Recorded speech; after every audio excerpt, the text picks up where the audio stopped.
still got people in this chat. Yeah, there's a guy, person called Mitch. Yeah. So why can't Craig prove he is? Why are people not bored of proving Satoshi and all this? I mean, he ain't gonna prove it. I mean, I think he's going to prove it through his work, and to me, you know, the way that he talks about Bitcoin and the fact that he understands it at such a fundamental level, like he knows things about Bitcoin and things about what's in transactions and even right down to mysterious opcodes that appear there, and literally nobody knows what they're for. And core guys actually went in and said, what is this for in the transaction?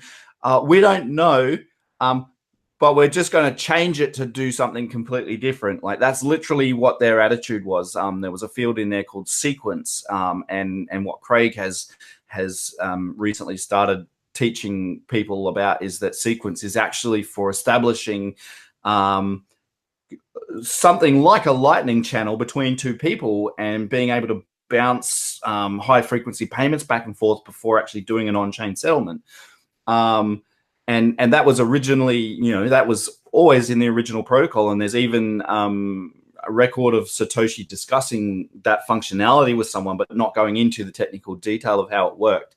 But that's what the sequence number is in a transaction.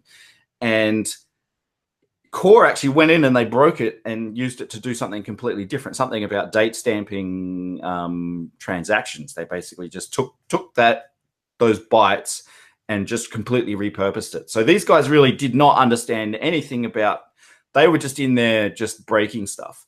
And Craig, whereas Craig, he understands Bitcoin at such a deep level. There's another code in the opcode in there called OP code separator, and basically what it tells the scripting engine is where the redeem script stops and the spend script starts. And so when you spend a Bitcoin transaction, you take a coin and it has a spend script attached to it, and then you have to supply it with a redeem script that gives the correct input to the spend script to allow you to spend the coins.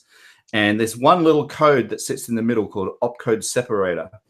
And I didn't know what it did. I just thought it was there as a marker. But Craig has just come out in the last few days and said, actually, this does something really awesome. I'm going to start teaching everybody about it. And so only Satoshi would really know these details, in my opinion. And it's through these kinds of lessons and these this kind of fundamental knowledge that Craig has shown that he is Satoshi. He doesn't need to go and spend his money. Like, what kind of proof is that anyway? That's just like, he'll get there eventually. But if you haven't accepted the fact that he's Satoshi by then, well, you're already wrecked. Yeah. So.